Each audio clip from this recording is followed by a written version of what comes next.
Good morning and welcome. I'm glad you've joined my live podcast, Fight CPS, with your host, Bob Pace. We're here to fight the child protection system, is what I call CPS. It's located in every county in every state in the U.S. and also in every country. This is a worldwide podcast. You found me on Facebook, Fighting CPS. Good morning, Betty, and welcome. I'm so glad that you're here, Betty. It's a pleasure to see you this morning. And I am I'm here to help y'all. I'm a loving father. I have 42 years of marriage, and I have helped raise six children. Three are grown and three are younger. And I too was saddened with the CPS case. But what I've tried to do for the last 16 months is to help you all not to give up fighting for your children and to help you with things that would have helped me in my case. There's 5 rules that I've made up, and I'd like to share them with you, and hopefully that you can get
I'm no longer in the picture there. It's my computer. It's intermediate, not working right. So anyway, Betty now has to fight all over again to get her child back, to get her niece back. Meanwhile, the same day we heard from KK, Akima Richardson from Brooklyn, New York, who does a live stream show like mine, and she just found out that they're now twisting things against her and going to try to do termination of her parental rights. The child does not care about her mother now. So I was a double whammy there. First KK and then, first Betty Joe, then KK. Meanwhile, I had several other new people that are experiencing terrible things. Terrible things. CPS is very frustrating. And it's very meticulous that you have to really fight it. And the best way to fight it is you need to get what's called a professional attorney who is licensed and has studied juvenile law, family law, and dependency law. That's the area that CPS uses. And you need that kind of attorney because fighting CPS is like doing open heart surgery. If you know anything about open heart surgery, you're not going to cut open your chest and try to work on your heart. You're going to have a professional doctor who's gone to medical school and studied and also done an internship and a residency and, has a license and also has mentored another heart surgeon before he does anything like that. Same thing is true for CPS. They are a terrible, terrible entity. And I'm so sorry that you have to deal with it. I too had a case too that was terrible. So bad that I lost my daughter, my youngest of my 3 girls. Through no fault of her own, we had a vindictive social worker that wanted to take revenge because she was caught committing perjury in court when she lied. And she retaliated because she told us parents, you're never going to see your child. And then she forced our daughter to emancipate. That means divorce her mom and dad, her brothers, her sisters, her grandparents, her uncles and aunts and cousins, etc. Change her name. And she had a beautiful name. Oh my goodness. And then also seal her birth certificate and get a new birth certificate and a new social security card so that she could double dip from my social security funds. She was getting paid double out of my social security funds, which is illegal. But social service doesn't care about laws or legitimacy or legalness. They're so bad that they had to pass a law. It took almost 75 to 100 years. It's like over 100 years before they could protect Indian children. What happened in the 1870s is the Indians would be rounded off and put into reservations. And the children are rounded off and sent to special boarding schools. Their hair cut. They no longer could wear their clothing of their people. They could not practice what their people practice. They were forced to become what, quote, quote, was the norm. And they went through a lot of abuse. Another thing is that when Indian families had troubles, they automatically lost their children and they were constantly being adopted from 1875 to 1978 until they finally passed the ICWA, the Indian Child Welfare Act, which says if you're a member of one of the 848 federal recognized tribes and are registered or could be registered, then the children are turned over to the tribe, to the reservation, and the tribe will set them with a family that can, reunite them with their true parents. CPS wasn't doing reunification. They don't believe in reunification. In fact, in 1994, President Bill Clinton signed the incentive law. That's where the federal government paid some extra money to CPS, having the child adopted in foster care instead of with the biological parents of mom, the dad or mom, uh, through family reunification. Now I'm on 7 days a week, twice a day, and uh, you, as I say, you found me on Facebook, Fighting CPS with Bob Pace. I come on at 10 o'clock Pacific Standard Time, and that's the West Coast of California, for 1 hour, and then I come on again at 7 p.m. Pacific Standard Time on the West Coast of California. I am here to help you. I'm here to listen to you and try to understand what your question or your problem with CPS. Not all CPS is bad, but over 900 people I've talked to on here have said it is, and me included. It's very corrupt, they're not transparent, and they retaliate against parents. Children are hurt in foster care. Not all foster care is bad. Betty Jo is a foster care mother. She's so good that a couple weeks ago, a child lost its parents in an automobile accident, a 4-year-old child. And so the child came to live with Betty Jo, and she took care of that child. And the child's being adopted by one of the family members. But the child still calls Betty Jo's and says, "Hi, Mom. Just check in to tell you I'm fine." That's so beautiful. I mean, I just can't think of how beautiful that is. I love to hear from my daughter. I love to hear her words. She's 22 now, and she's done nothing to make any effort of seeing us parents. So I know CPS is bad. All I have to do is think about the 8 ladies from Prescott, Arizona, who are social workers in the Department of Children's Services. That's the CPS, the Child Protection Organization in Prescott, Arizona.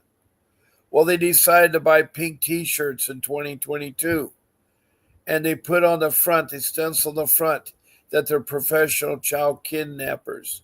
And on the back, they put, "Parents, do you know where your child's at?" And they paraded around in Walmart, in Sam's Club, in Kmart. They were around in Best Buys and Target and Sears and J.C. Penney's and May Company, all the big major stores, sending a terrible picture to parents. They were caught by the city and they were immediately fired, as well as the director in charge of that child protection system in Prescott. That left them with only one person to take care of the investigations and to answer the phone calls and so forth. But those are 2 incidents where social workers are vindictive. And now you got this other one with Betty Jo, where they're fabricating something that isn't true. And they're trying to hurt the child further and hurt Betty Jo. It's wrong. It's wrong. I'm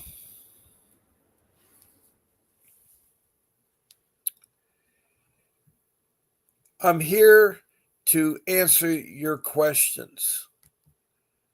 Now, this is an interactive live streaming show here, meaning that you can send emojis, either a smiley face or a heart or a thumbs up, or you can send stars. Also, please check below if you want to follow me, and then also check below if you want to be notified when I'm live. Furthermore, the second thing you can do now is when typing in a message, either a CPS comment or a CPS question, please show me your first name and the city or county and the state or country, because this is open now. When I say country, I've had people from Indonesia, Bangladesh, India, Saudi Arabia, Libya, and then over to Africa. I've had Liberia and Sudan and Rwanda and Mozambique, and then the states, the provinces in South Africa. Then up to Europe, England, Scotland, Wales, and then Denmark and Sweden. Then across the pond to North America, I've had 4 provinces of Canada, all the 50 states, including District of Columbia.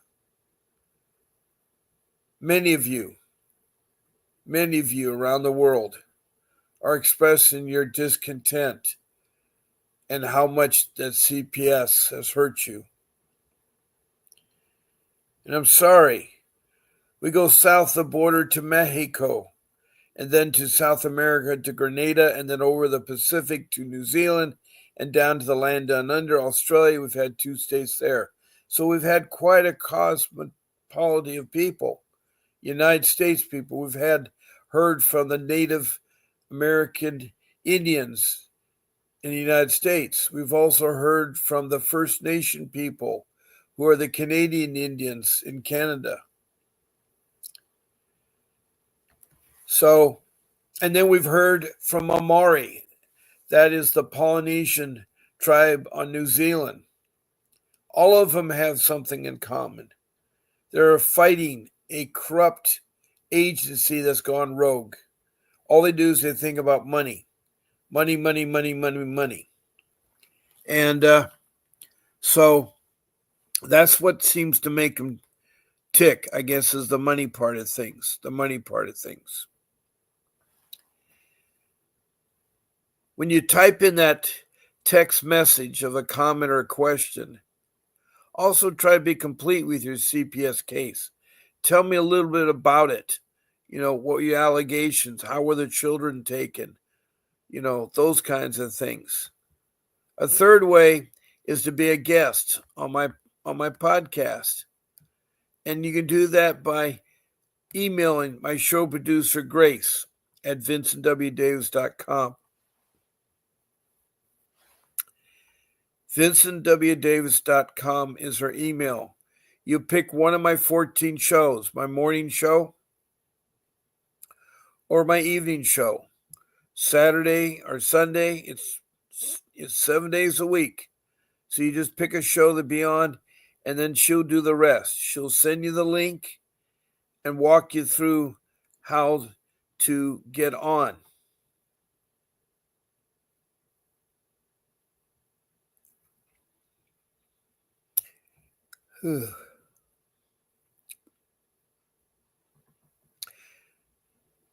Now, if you get bounced off, the link is still good. She'll also tell you that what you can do and not do in the show, like no names, and you have to be courteous with one another, and no eating food or chewing. Now, a fourth way is to call in to my podcast, 626-698-0990. That's my podcast. That's my phone. Vonage is a software application that we use. It's 626-698-0990. I do not do podcasts. I do live stream and phone calling. Now, when you call in or a guest on my show, you are also given a chance to talk to Mr. Davis, the top attorney, I feel, in CPS. A 15-minute conversation at no charge. All you have to do is be a guest, and I can take up to 9 guests. I can have a total of 10 people in the room, including myself, all talking, all showing the video camera. Now, if you don't want to be a guest, you can call in, and that's 626-698-0990. And you're not showing up on cam, you just hear your voice. But either if you're a guest on my podcast or you call in on my podcast, you're eligible for a free 15-minute consultation with Mr. Davis. A free 15-minute consultation with Mr. Davis. And he'll gladly help you. He has so many ideas and strategies of how to help you. You just make a list of important questions and prioritize them and get those questions answered. And if 15 minutes enough time and you want more, I've arranged it so I give you a discount rate of $60 for 30 minutes. All you have to do is go to that website that's going across my screen at the bottom of my screen. And you go there, use your credit card, pay the fee, registered for a 15-minute Zoom conference with Mr. Davis.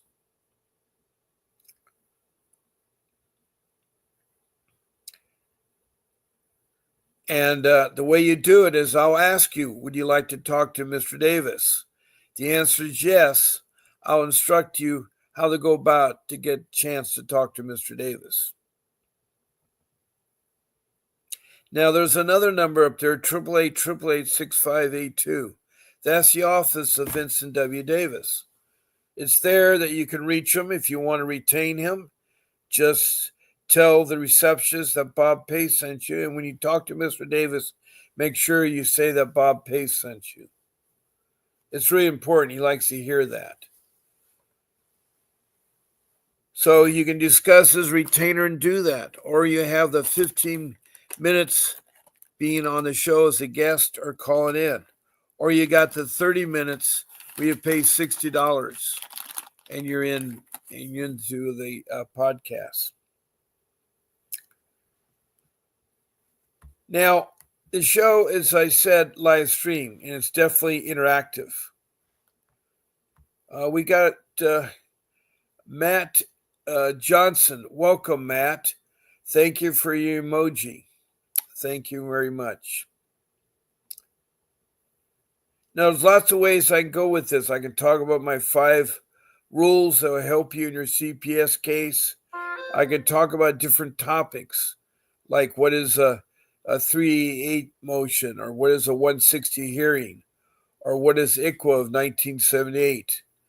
Those kinds of things that I have access to that can help you with.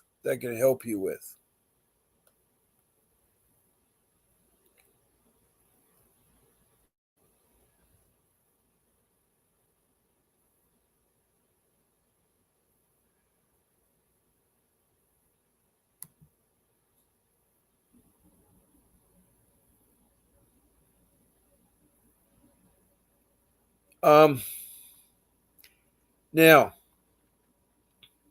we don't have too many people in this room except for Betty, but they'll be straggling in. I have about 25 to 30 people that come in here all the time. Now, I haven't been talking too much about Cora, but Cora is a interesting concept where people write in and answer questions. And let's see what I have for Cora right now.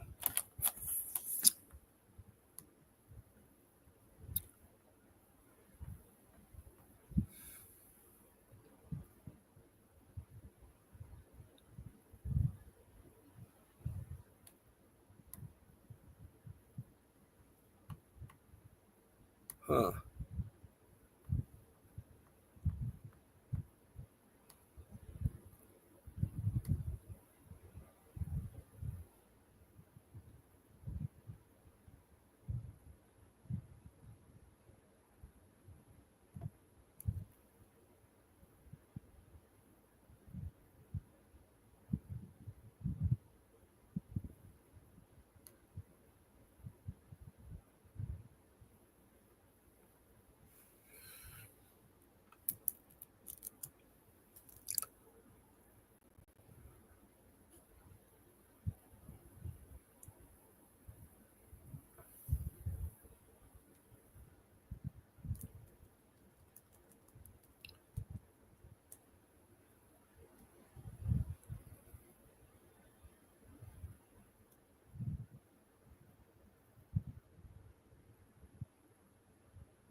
Here's a question. Can CPS interview my child to school without my knowledge? Yes, they can. Normally, they don't even have a teacher in the room. It's one of the main things that CPS does bad. A couple years ago, my oldest fell on my sidewalk, got a bruise on his arm. Instead of the school asking what happened, they called CPS. A cop and a CPS worker talked to my 8-year-old son alone. He had autism and CP, so they could have gotten him to say anything. He told them he fell. I said the same thing. The main reason he bruised is because of his medicine he takes for epilepsy. They're also a blood thinner. Once the cop saw the bottle, he told the worker that's why he has um, the bruise. They closed the case, left me alone.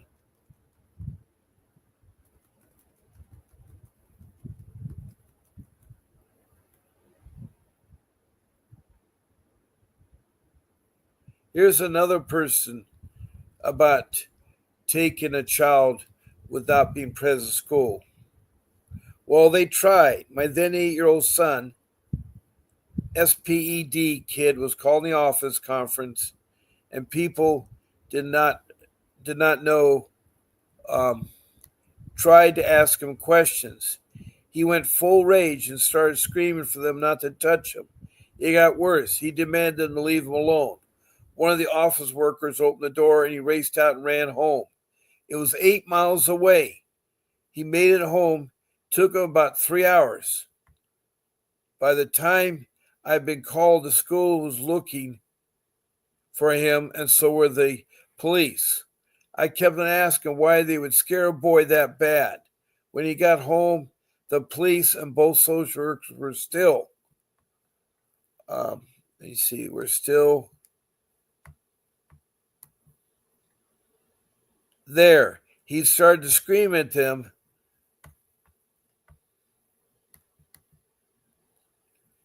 and that they tried to touch him. The cops pulled a CPS worker from my home. Never did I find out what they wanted, even with my attorney help. The school was very shocked and put in place rules that a principal or vice principal had to be present at any other meeting. They're very afraid of them going to be sued. This was years ago. That was something else.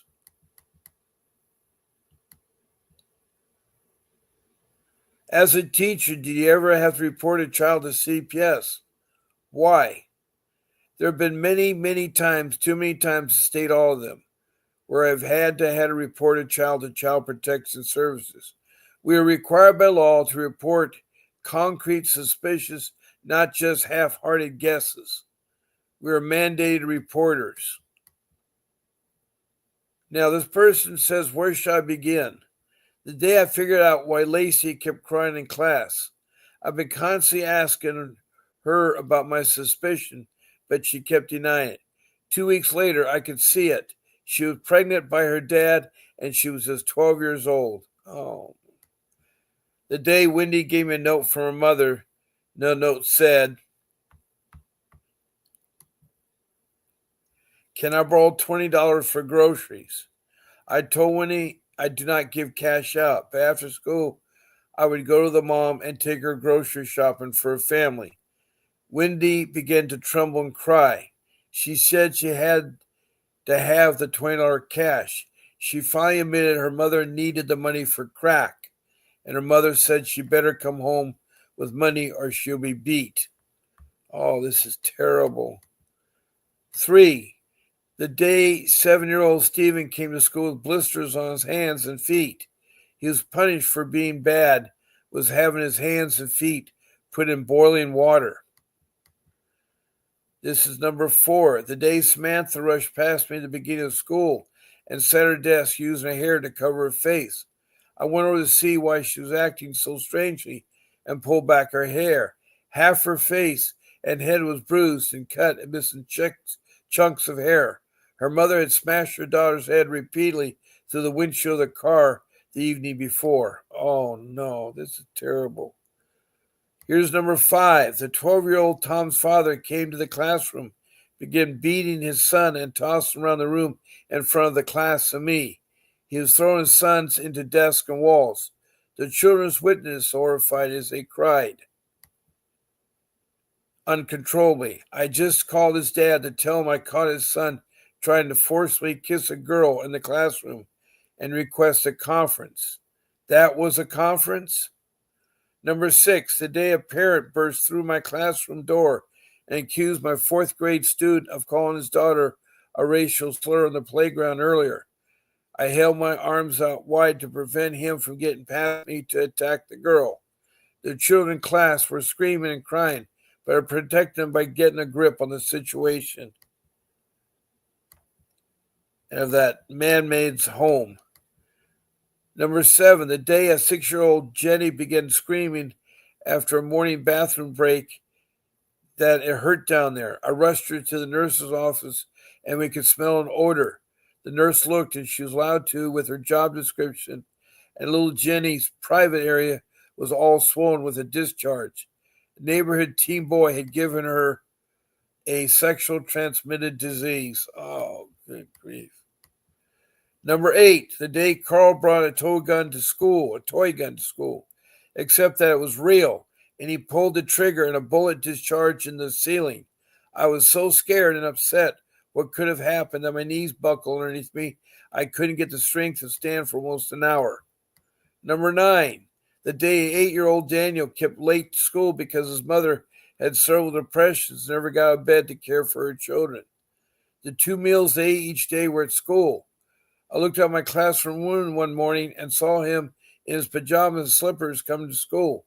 Just as I was about to run out the school door to help him cross the street, he stepped off the curb and got hit by a car speeding through the school zone. He survived, but we had to get the children into foster care until the mom was hospitalized and put on medication for depression. She was a good person. She was having a hard time caring for family alone and lost her way. After that, this teacher took a leave of absence. I blame myself for not acting on my suspicions sooner. This thing she had is a wonderful mother who made big mistakes. She lied on her food stamp application. She had no job when she did.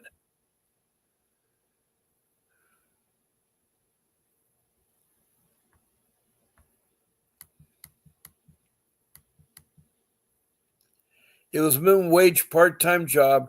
Her husband never worked, and she was trying to feed her family. So guess what? She was put in jail for a year to serve restitution because she couldn't pay the money back, leaving her 2 daughters with that messed up father of theirs and his 2 friends. After Lacey's son was born, I was able to see her again. I asked Lacey why she didn't tell me or to somebody. She said she wanted to, but was protecting her little sister, Crystal. Her dad and friends threatened to hurt her little 5-year-old sister in the same way unless she complied. I've had wonderful memories of teaching. I have an attitude that allows me to see the bright side of life, but this was too much. I had a breakdown when I'm still recovering from all of this. That is sad.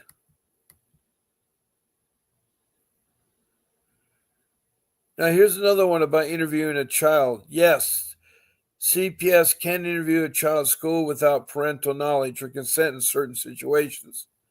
The typical occurs when there are allegations of abuse or neglect, and the agency believes that interviewing the child without parents is necessary to ensure the child's safety to obtain accurate information. But you got to be careful of those. You got to be careful because they can be coached. Schools are often required to cooperate with CPS investigators, and they may notify parents afterwards depending on the circumstances and state laws. However, specific procedures vary by state. It's advisable to check the regulations laws.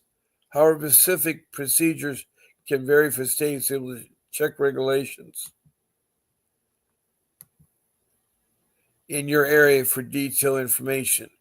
If you have concerns about CPS volume, involvement, it may be beneficial to consult with legal professional help there, like an attorney.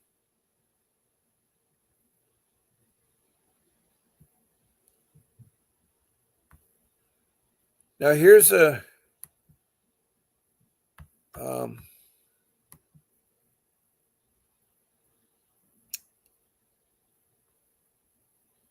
well, that didn't help me too much. Let me get rid of that one there.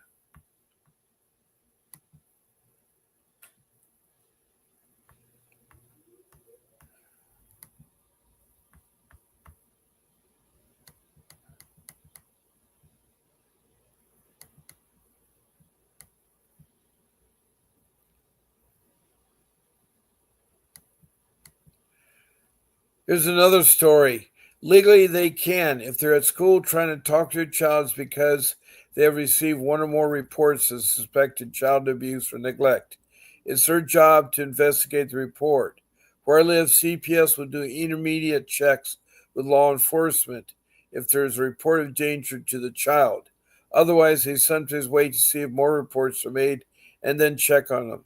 This is generally because they've had enough reporting that they have to prioritize.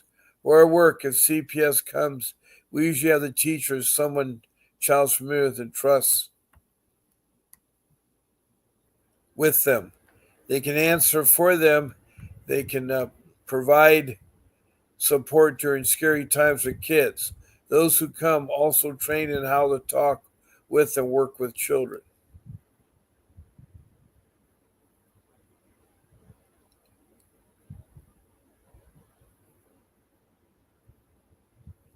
I'm going to go back when I leave the room. I'm reading that on another line, so cancel it there.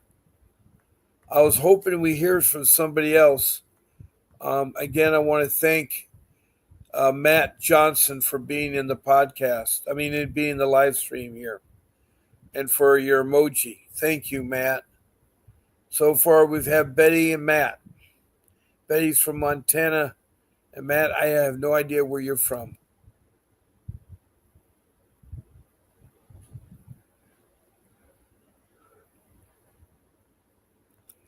Now, going on with Cora about interviewing children at school.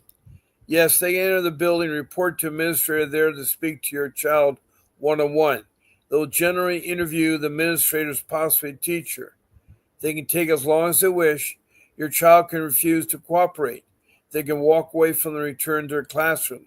They do not have to answer questions. And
Um, Here's another one. Yes, they can. Someone has reported a concern about child safety. They're authorized to investigate and determine if the child's concern with authentic. They'll often will go to school and talk with the child before a parent has been notified to avoid possible pressure from or fear of the parent. It's scary for someone who's innocent but may have called upon by someone who may have good intentions but bad information, or someone intentionally called as a way to hurt them. But there's another side as well. Sadly, sometimes the CPS results in an already abused child being more abused, or um, even disappearing.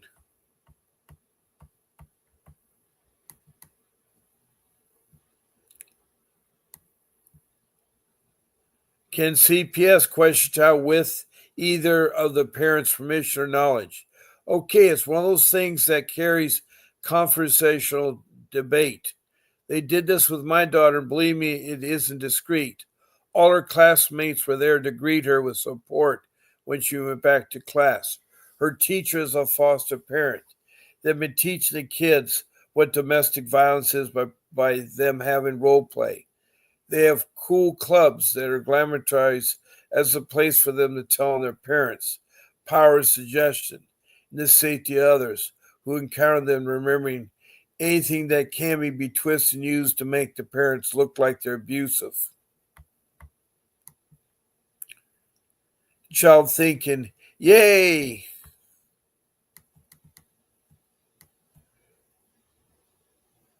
Can CPS interview your children without your consent or presence? I'm not the social worker of the family.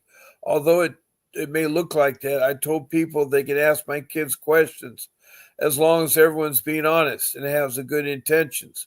My kids are adults now, but they weren't then. I don't have anything to hide.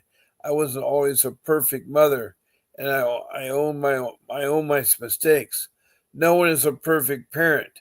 I even forgotten my parents for doing some of the same things I did if they didn't forgive themselves. I can't do that for them. My dad is dead, but he didn't talk about some situations we have with friends. Um,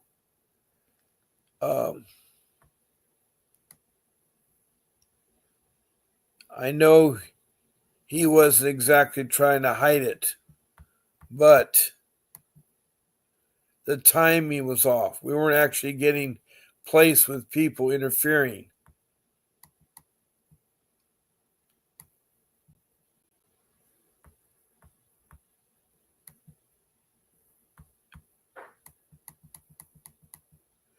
Yes, they can. I've seen it happen many times. The school should notify you after the talk. However, sometimes they won't. CPS doesn't even have to notify you about the talk, either, at least not in my state. Keep in mind that all states have their own set of guidelines, and your state may have different ones than mine.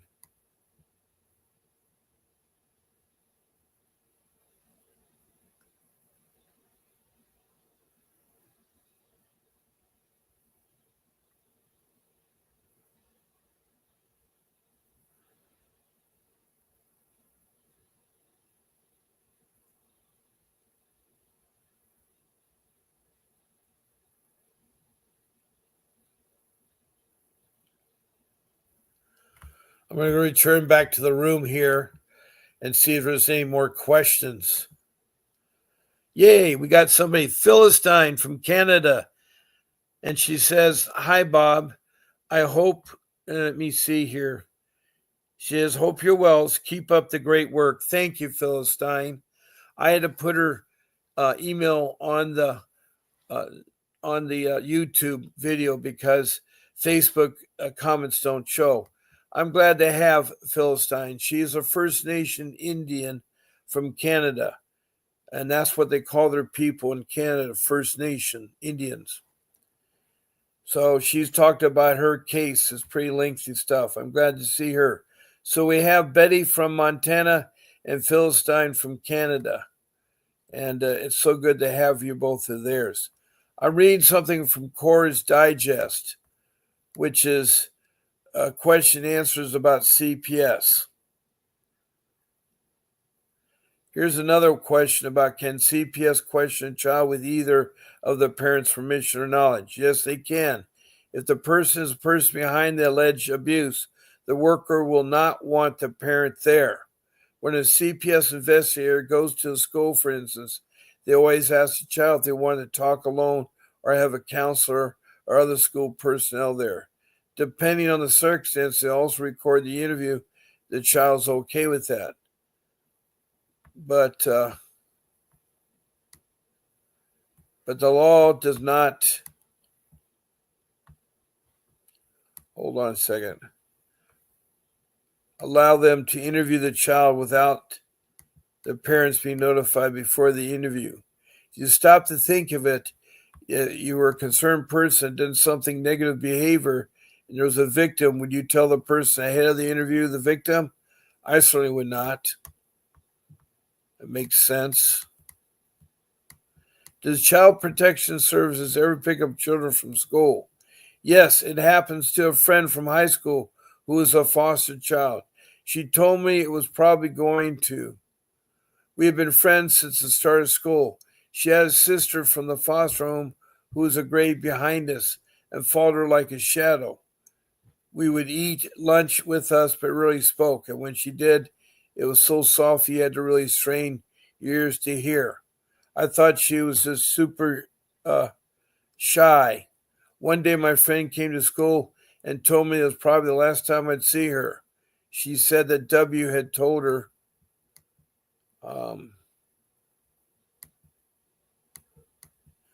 when they got out of the car that morning at school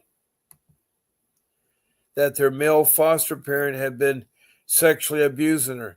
She got W to tell the details. Had gone to the payphone in the hall and called her social worker. A couple hours later, I heard them both call the office over the PA system. I never saw them again.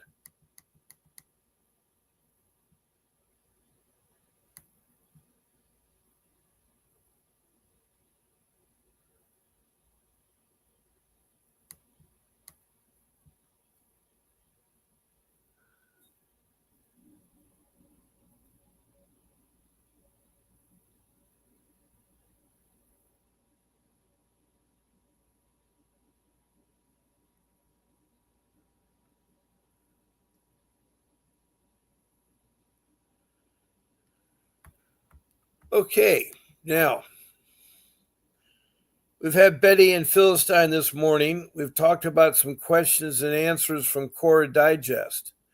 I don't have very much more time left of my podcast. It's about 5 minutes more. I do have 5 rules I go over real quickly. One is you need to get a professional attorney, somebody trained in juvenile law, family law, and dependency law, someone who's fought CPS. You need to interview 3 attorneys before you pick one. Your first question should be, are you a professional licensed attorney schooled in juvenile law, dependency law, and family law, and have fought CPS on 1 cases? If the answer is yes, you ask the second question. Hey, have you ever, after the case is closed, sued CPS for money and been awarded money for violating your constitutional rights or your civil rights?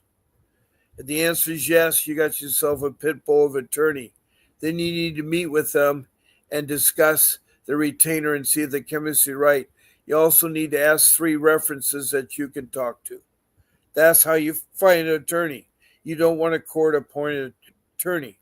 They're not trained in juvenile law, family law, or dependency law. They're only trained in criminal law. And they're hired by CPS, so they're overstaffed, meaning that clients, like 30 or more clients, they don't have time to talk to clients. So I'm telling you, stay away from court-appointed attorneys. Get the real thing. And there's ways you can come up with the funding and so forth.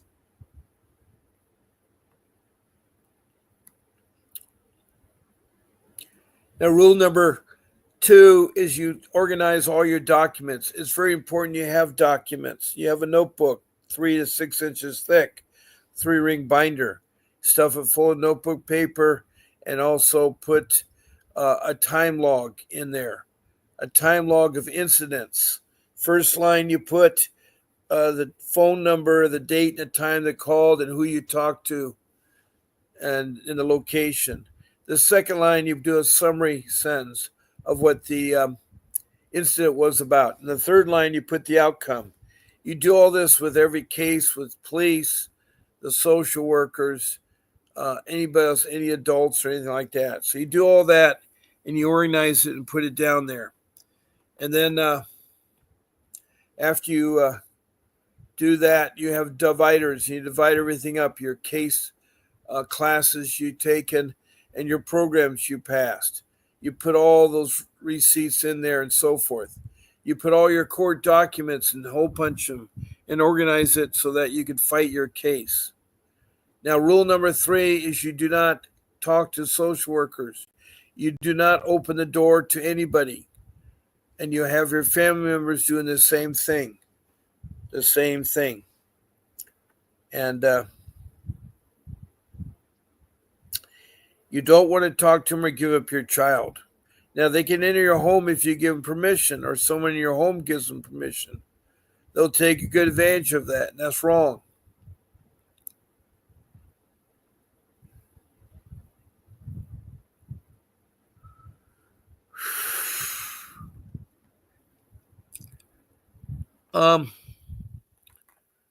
If you meet them outside, tell them you need to have your attorney present. You're entitled to legal representation when you're involved in the law matters. And so that will give you some time to get to an attorney and to get yourself out of the mess. I did just the opposite. I let them see my house. I let them look for things, and I talk too much. So that's my rule number 3. Also, there's something called medical trafficking. What that means, you take your child into urgent care or the emergency room of the hospital, and suddenly they're taken from you. You got to be careful because there's evil people that work for the hospital as social workers, and they'll be detrimental to you. They'll be detrimental to you.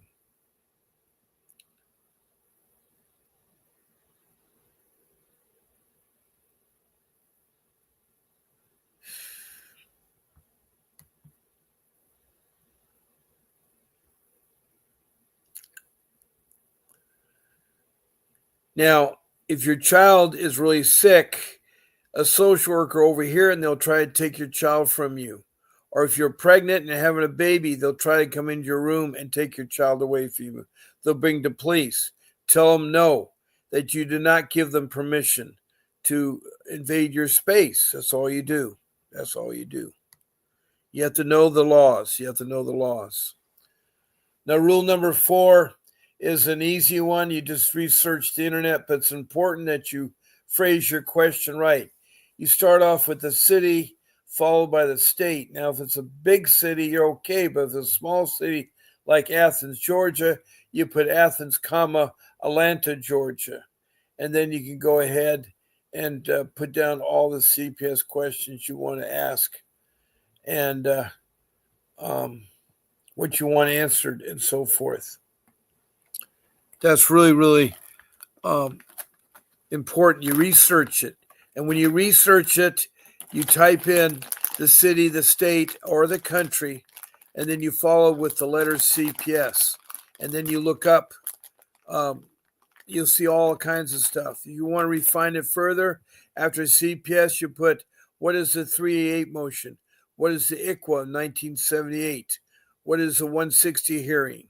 So you put all that information, you'll get tons and tons of information. Spend 60 to 80 hours researching your case. It should be an ongoing thing. Hi, love. Glad to hear from you. Again, I know you're in my show yesterday. You're coming to the tail end of my show. I'm glad to see you here. Hopefully some of the things I share with you. I'm going over my rules. I just covered rule number 3. Rule 4, I was just covering, is the internet. It's the power of everything. And rule 5 is to make copies of all your documents and put them in a folder. Marriage certificates, birth certificates, grade reports from the students, driver's license, and social security cards, and those kinds of things. You'll need that information when you deal with them. You deal with them. So those are my 5 rules. I said them kind of quickly, but a lot of the shows, they're more into depth. So my time is up. It's 11 o'clock. And I want to thank Lori, who just came into the room. Thank you and God bless you. Philistine, I want to thank you for coming here. And of course, Betty Joe, my prayers are with you, Betty, going through this. You will get a way to get your child back. So God bless you all. Keep fighting for your kids. This is Bob Pace signing off.